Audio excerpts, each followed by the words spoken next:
So I do believe this whole Freemason thing has to do with tobacco and marijuana.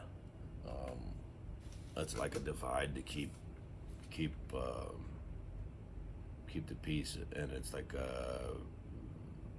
Indian is like it's what the Indian come up with because they used to believe smoking weed was a ritual thing.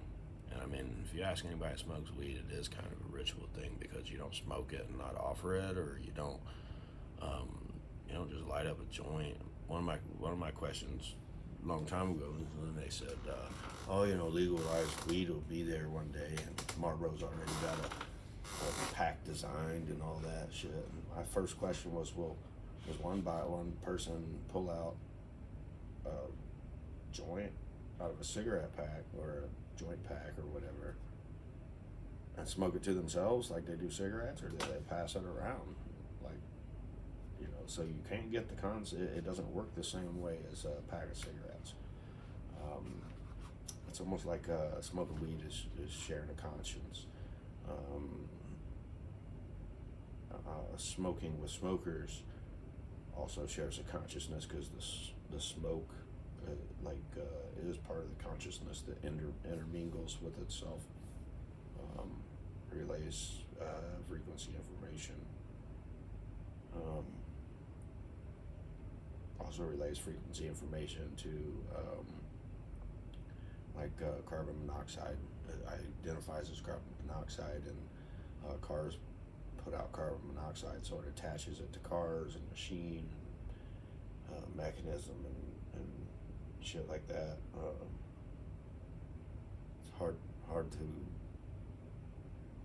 to put it into third dimensional form. I don't know. This is like what I call my boy. Like when I feel like I'm communicating with my boy, he wants me to get this cane. He likes to play with this cane, keeps his hands busy type shit.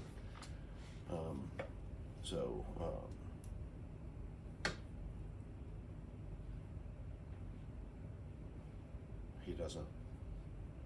Let's see up to him now.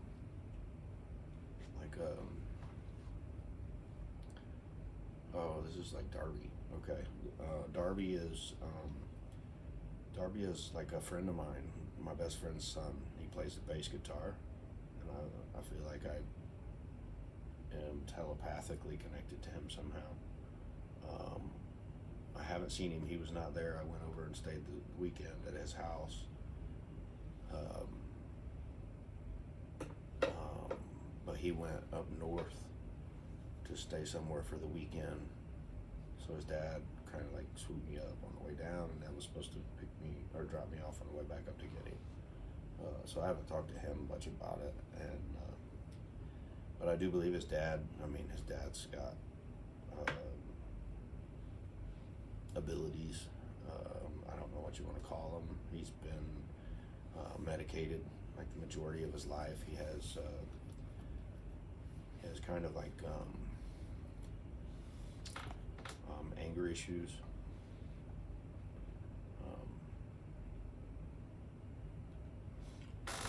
So it's kind of like in one dynamic, his dad's name was Jim Wolf. My name's Jimmy. He's always kind of called me Jim. He's the only one that's ever really sounded right, called me Jim. A lot of this like went through him. It was almost like his father reincarnated through me, but you can't really. It's kind of against the rules to say your name. You know what I mean? So I'm not. I don't know how to explain it in that way. Some people see what I'm doing and see the fun in it. I do believe that there's a level to this that is like money in nature, um, like a funneling system of money. But you know, if the leads are at the top, then it means the funnel's upside down. So we need to like connect this funnel to this funnel and put like a stream in there, kind of like an hourglass, except the sands that go through the middle are like the currency, the money, and it drops down to the bottom of the hourglass, but it doesn't accumulate. Think of it as dropping down through the bottom of the hourglass into the top of the hourglass. So you do it on both sides, and it kind of creates this this vortex, energy field that's it's I don't know, easier to identify, I guess. Tell the truth, what?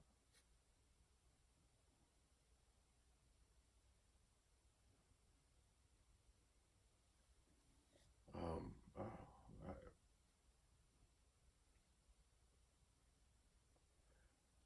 okay,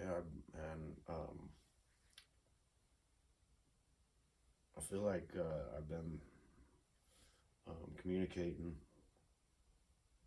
with, I guess you'd call them, you know, they understand it as my dogs. They understand the dog humor and the pranks and shit like that. I don't know, man. I don't want.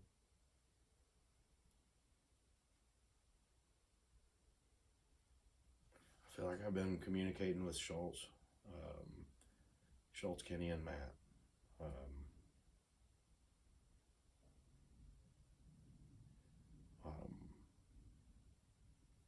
when the first thing happened, when I was with those four people, it was three dudes. One was drunk, and then the fourth one was a female. And Devin was there when that happened. Yeah, and she, you know, I seen her side of it, and I was like, she's right. This information needs to be out there, type thing. And then the male stature, the masculinity of it was like my grandpa. But he was there through a friend of mine. I don't know if he was aware of it or not. It was a weird experience. And ever since then, it's like, and then they like got on, like later on, they, you know, after everybody had fallen asleep or whatever, and I still was kind of like thinking or whatever, or experiencing whatever it was that I was experiencing, both of them simultaneously like jumped up off the couch and was like, gotta get to work type shit. And it was weird. It was like, what the fuck was that? So it was like identifying something else. It was weird. And I think they, I can't remember if they got dressed and went to work, or if they got up and went to bed, or what. But yeah, when it first started, it was like I was connected to Devin. And the weird part about it was like dogs probably went in. You get mom. So anyway, I can't remember if it was before or after I died. I had that experience that Devin had hit up this chick that I was talking to, this good friend of mine, and it was like, hey, you put a deposit down for a tattoo. She forgot all about it, and she's like, you want to come and get this tattoo? So she gets this tattoo of a praying mantis, and I remember going through this like curiosity of like, does a praying mantis, like a male praying mantis, does he know going into fornication that after conception she's going to decapitate him and eat his head? I mean, it's a random. It's like an insect, like uh, it gets to be like comical. I know it sounds crazy to eat, but anyway. So yeah, my finger, man. It's like Schultz is like the tip of this, and it's like me identifying that I'm playing with my son in a different form of evolutionary playfulness, and him identifying he's playing with his son in this same form of evolutionary playfulness, and it's been switched over to like where it's work, um, and the signal's not getting out. Um, and again, like I said, don't take anything or any names or anything, and think that I'm trying to say you had anything to do with this or anything like that by any means, because this is just like it's like an energy, like a personality that I identified, that I was able to link it with.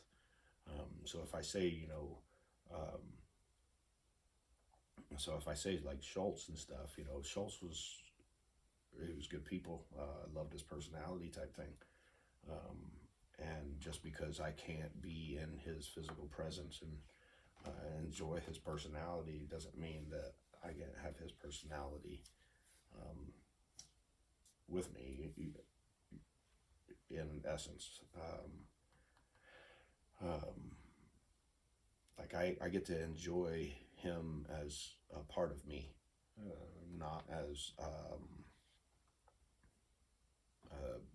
third person. Like reach out and touch. This is more like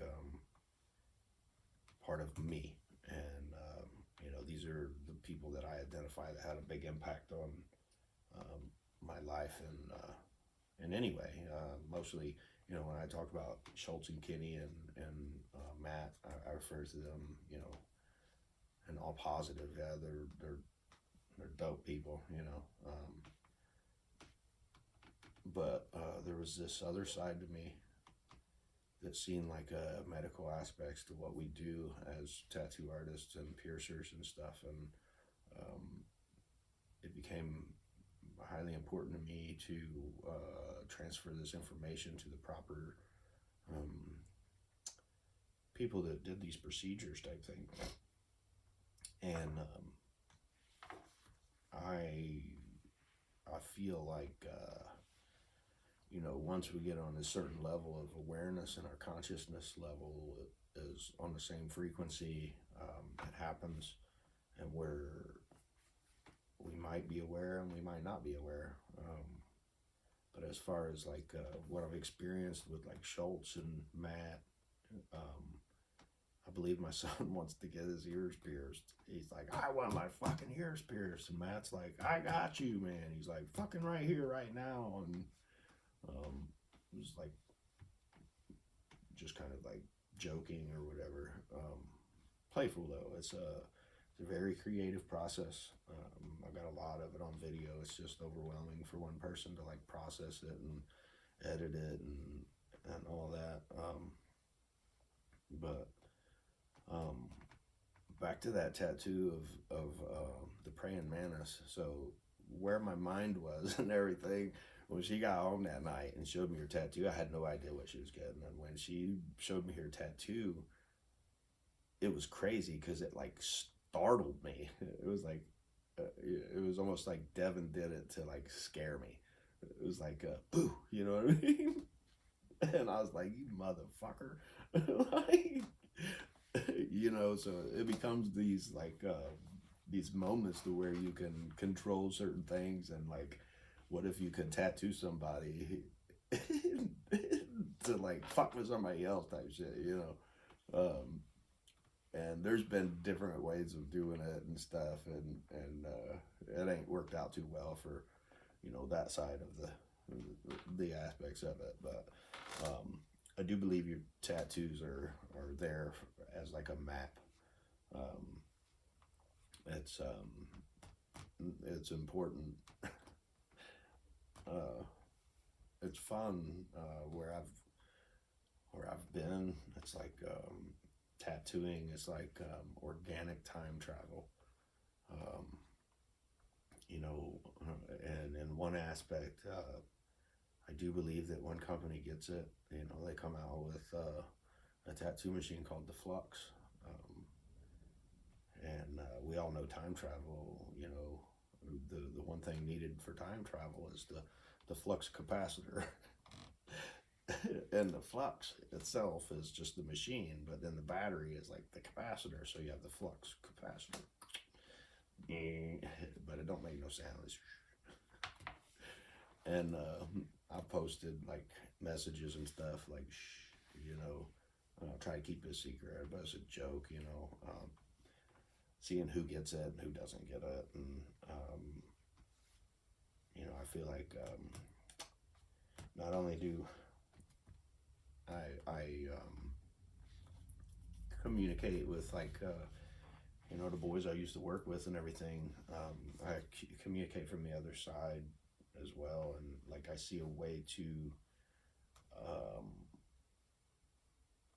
give past souls the achievement that they were looking for, if that makes sense. Like, would you be willing to, like, you know, set aside your ego for a moment to heal something, you know, traumatic past incident, or would you set aside some of your ego to heal consciousness, as in like dementia or Alzheimer's? Would you set aside your ego to you know, bring back somebody that you love deeply? And all while me just trying to keep a check on what ego is, where it's at, and identify it at all times so that I don't lose myself in what is ego. Eternal go, you know, ego. I don't know. The E is a backwards 3. We're in the third dimension and everything's backwards here. It's like a reflection.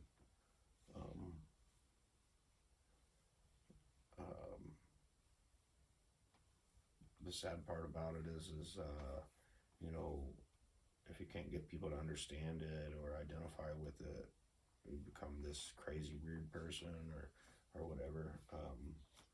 Like I said before, though, you know, if I've said your name and you're unaware, I kind of apologize, you know, for like making it seem like you were a part of something that you wasn't. If you see a negative aspect to it, but if you see the positive aspect to it, it's more of an appreciation for what you've done for me, and how you allowed me to see things through a perspective of yours. I feel tears coming on. I don't want no tears.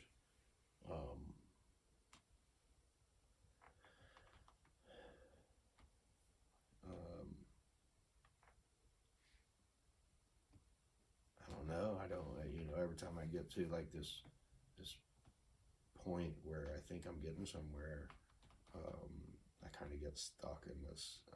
Like it's not real, but it's real. But my signal's not being received, or it's not getting the proper transmission. Or I'm more like a clutch. You know what I mean? You heard the phrase "come in clutch." That means, damn, man, if it wasn't for you, this shit wouldn't happen, type shit. But not in an egotistical way. I'm looking at it as a clutch, like a mechanical aspect. Like the clutch you push in to relieve pressure of a spinning object that has centrifugal force. And when you push in that clutch, it releases the pressure of those gears on that clutch. Then you can pull it out of gear and it will free spin. But if you push the clutch again, it will, the friction of the clutch disc will slow down. It'll like stop the clutch, or how's it work? I might be saying it backwards. Push in the clutch, it stops it. You disengage, you push in the clutch again, and it will get back up to the proper RPM to grab properly in a rear end and a traction. I don't know how to explain it. In my mind, I can see it working like mechanically in that aspect. So clutch, I'm like a clutch. For a manual transmission,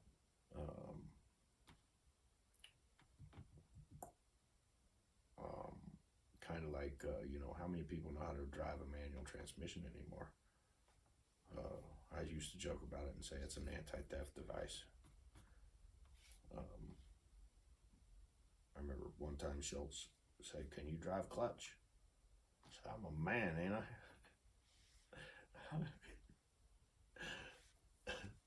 I might have killed it once. I don't know. I don't remember. But yeah, I was like, "Man, I got you, dude. Let's go." Yeah, it was the night we went down to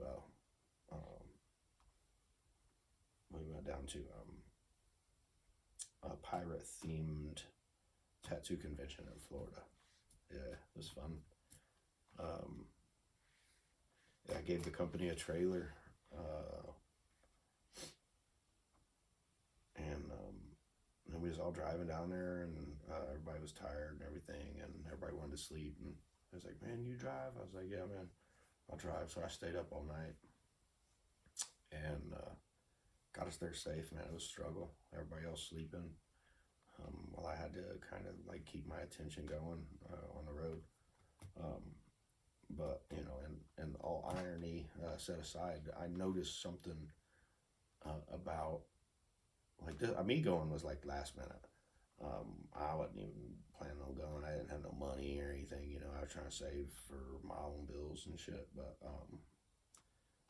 I ended up going, and like when it was a pirate scheme, it was like I was supposed to get. I thought I was gonna get tattooed, but it was. I seen this excitement in Kenny in the shop, like the whole pirate thing, and when he got his scarification on the side of his face and stuff like that, I was like, "Oh, what's up?" It was like. In retrospect, it was like all those little things that he was doing was like fucking toying with me and joking around with me, or what, or we was, as two tattoo artists, would just fucking around with each other, making like dark humor or something. I don't know. I bet you won't do this. I bet you won't do that. Scar your face, man. Scar your face, dude. I dare you. I almost died. What is it? It gets comical. But like I said, if you guys wasn't a part of it, it's cool, man. I kind of feel that energy from you guys, and if it's not real, it's a shame because I really enjoyed that energy around me. And then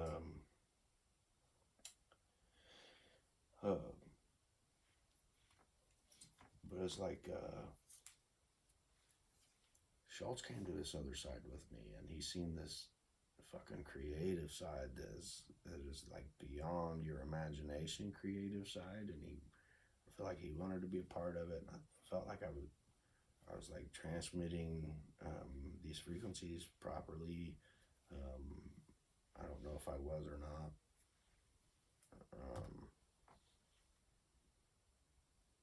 Like I said, forgive me if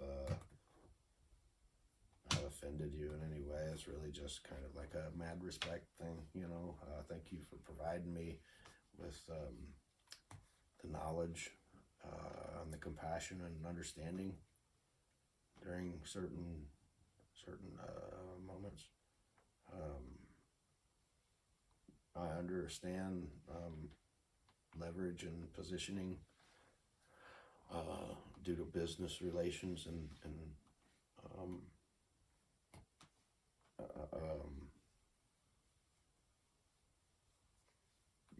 trying to prevent people from feeling uncomfortable You know, I get it because that's the way society is made us these days. Um, but you know, comfort zone will get you killed. You know, get a little uncomfortable. If I made you a little uncomfortable, um, I was just trying to make you aware that I was communicating with you. Um, and this goes all over the place. This just ain't them. This was like falls in alignment with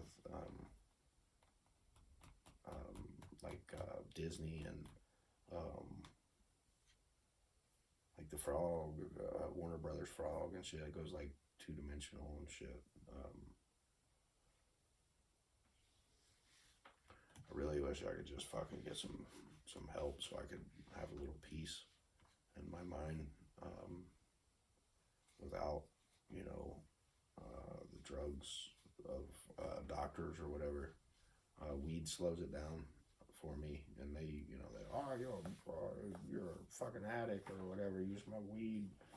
Uh, so, you know, you just upset because you don't get a piece of the pie, you know. So, like I said, I ain't trying to offend anybody. I'm just trying to make things better for my son and my daughter and my family and what I identify as my family.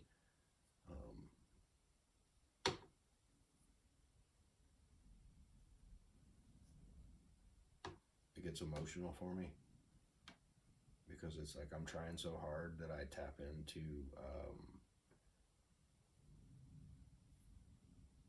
consciousness, and consciousness has empathy for me. And the only way for me to feel something is for me to cry, but it feels good to cry. And like if somebody's crying and it makes you feel uncomfortable, I don't know what to tell you, man. That's like, that's just kind of like a maturity level thing or intelligence type thing. It's like a certain amount of tears have to be shed. It's like your tears shedding is like shedding skin in a reptilian conscientious sort of way.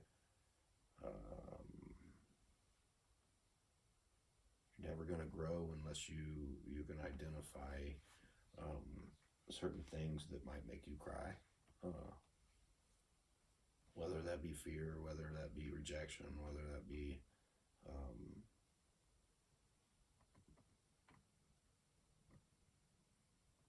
loneliness or confusion or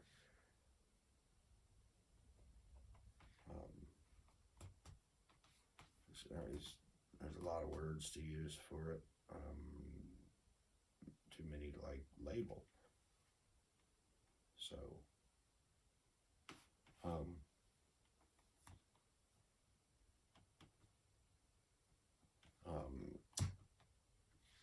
I am posting these things on there, and I did like tag a couple of them on Facebook at one point in time, and I don't know if they responded or not. This might tell you where I was at, man. We was having a fucking hell of a time, dude. And I was like, you got to get over here, dude. This is so much fun. You know, it's a whole different ball game of creativity that I'm dealing with, and I thought for sure you guys was aware of it, and I tagged you on Facebook and shit. Facebook is